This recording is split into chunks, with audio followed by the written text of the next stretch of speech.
Our topic today is creativity.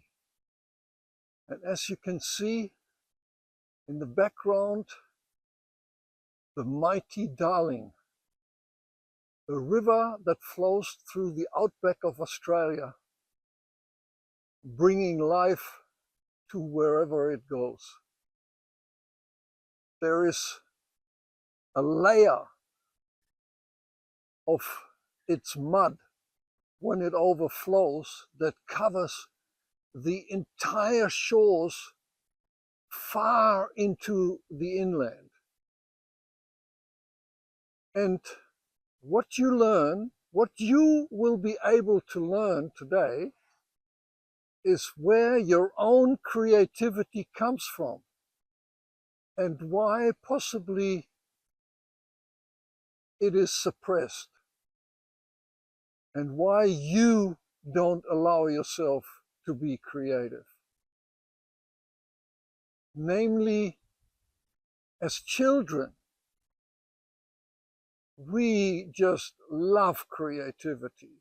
We are creative in our play. We are creative in what we draw and the shape and form and the stories we build. We are creative in everything because we are the life that has so many expressions of its creativity, its forms and colors, and it's just endless as universes filled with it. And because our human society has learned to survive and to analyze living step by step, we refer to, whatever makes us money. And so the creativity that we bring into this life as kids is suppressed by not endorsing what we do, by basically saying, oh, what are you doing there? That's nothing. You got to learn mathematics and you got to learn how to read and write and all of that.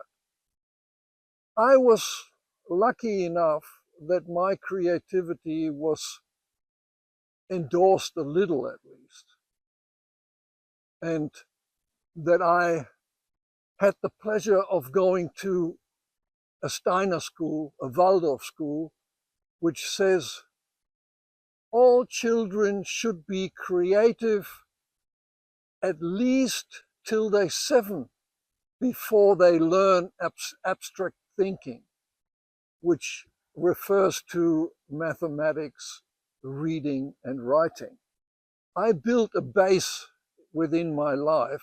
First of all, look at creativity as something that just shows up when you don't even expect it to. You hum a sound, you draw something while you're on the telephone, you wave your hands through the air, you twist on your heels, and all of that is an expression of what lies within you. And to access it even with a touch of knowingness, with a touch of your own will by choice, you enter that silent space within you. See, when you go into nature for recreation, you don't go into nature analyzing everything.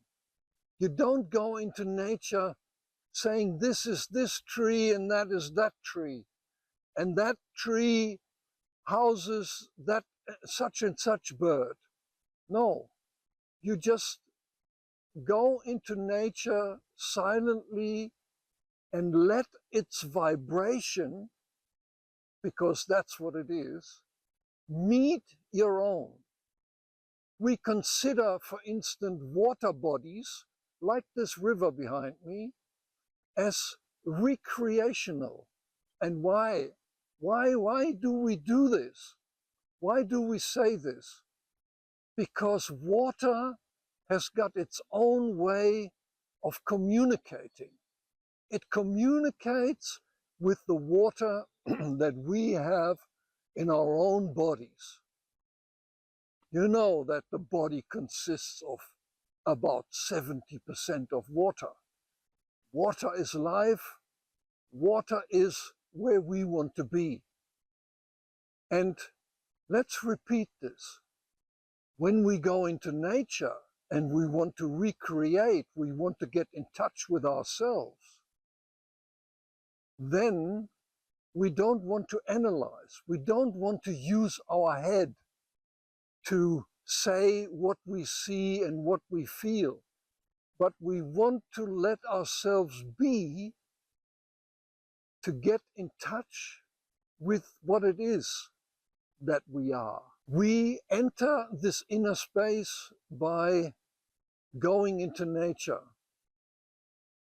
And of course, there is many ways of entering that inner space. Sometimes we are so far away from nature that we can't go there.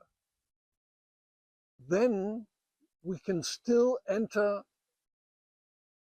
that space of silence that we always carry within us. Even in the tube, we can close our eyes and enter that inner space.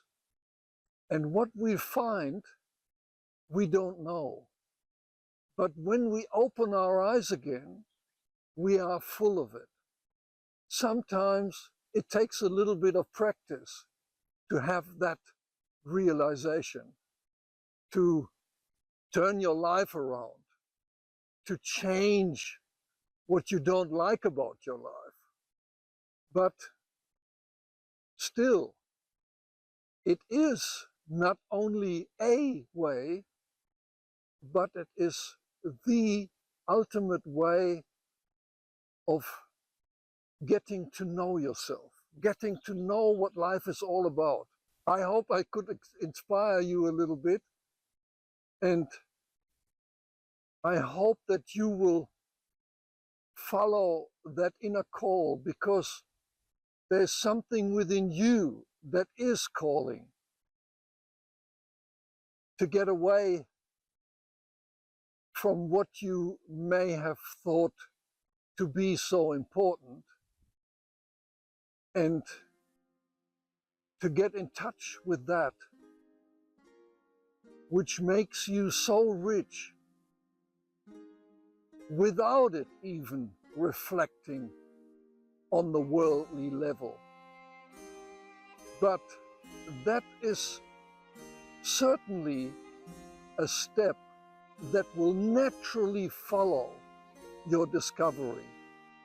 Once you know who you are, once you have entered your own inner space, you will do whatever it takes to pursue what your thought tells you to pursue, what your heart tells you to pursue, what your whole being has come here for to pursue. And life is rich, and in us it not only wants to be conscious, which is an extraordinary thing in itself, but it wants to be rich, it wants to be wealthy, so it can live to its full capacity, so it can help others, and it can do whatever it wants to.